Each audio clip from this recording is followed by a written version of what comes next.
I was brought up in the faith, for which I'm really grateful. My parents prayed, they taught us to pray. So very early in the piece, I remember God being important to me. It wouldn't be too strong a thing to say that actually I grew up with God being a terrific friend. I remember walking home from school, from the railway station, and talking to God all the way down. And if things had been tough at school, and they were tough at school, they were, because I was not bright. I found school very, very hard. And I didn't ever see myself as any sort of success. So to unburden myself, to tell God all about it, and even sometimes I can remember that if there wasn't a chance during the day to tell God about whatever it was that had upset me, I used to say to God, listen, we'll talk tonight, which meant that when I crawled into bed at night, I took my head off.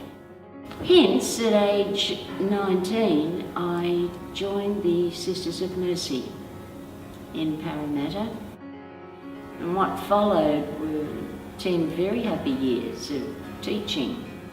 I began to see life as it really is for other people. There were little children sitting in front of me who couldn't learn, and the reason they couldn't learn is because life was so terrible at home. That realisation led me to change course, and the changing of the course was then to move into pastoral work. See, that's when I learnt that human beings can only take so much pain. And when we're caught up in our own pain, we actually do not have room for the pain of somebody else. I would go out on the streets, really. Go out with the Matt Talbot van, collecting the alcoholics. There was God for me. I remember how wonderful it was when I used to first get into that van on a Friday night. The smell was just terrible.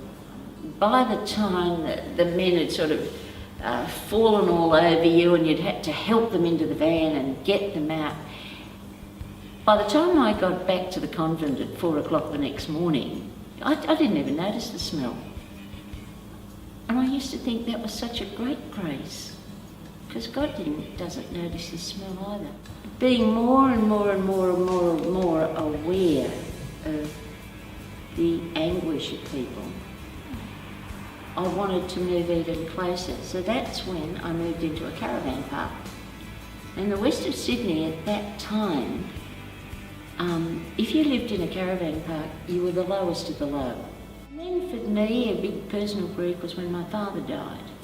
And when that happened, I learned about grief as it really is, and I discovered that grief is this horrible process that sort of lets everything loose inside you.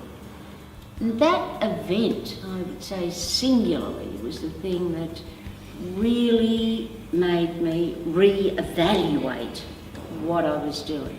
At about age 24, I came across the Benedictine nuns. Used to go there often. I felt very drawn to them. And I thought to myself, this is really what I want. I really want to be a contemplative nun. So I went to see a priest who said to me, you don't have a monastic vocation. This is a call to deeper prayer. You go back and be a Sister of Mercy. So at age 40, I made a retreat down at Jamberoo, which is where the community had moved to from West Pennant Hills. And while I was there, it hit like a ton of bricks. This is really where you belong. Now straight away I said to God, don't worry, I'm not going to do this. That's really silly. I know I don't have a monastic vocation. So don't you worry, this is just a silly thing that's passing through my head and I'm not going to do it. but it wouldn't leave me alone. No matter what I did, there was always, come on, it's time to go to Jamboree. No, no, no. And the reason I was saying no, no, no was because I was 40. I had a life. I was in the caravan park. I was ready to move to another caravan park.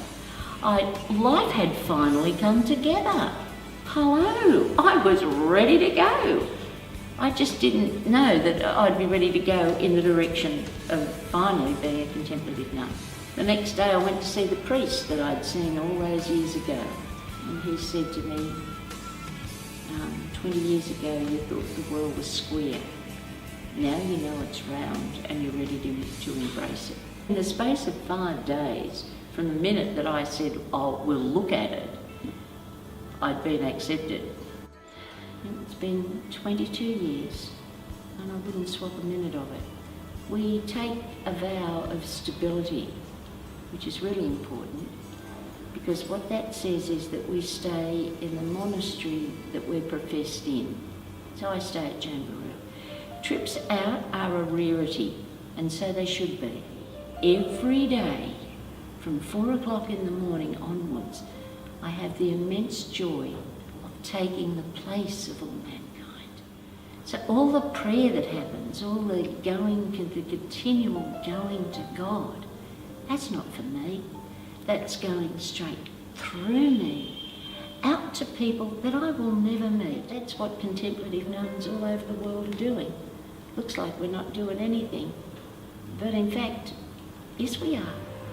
We're right again at the cold face of human pain. And now, we're just pressing on with what we do every day. Connect with God on behalf of all.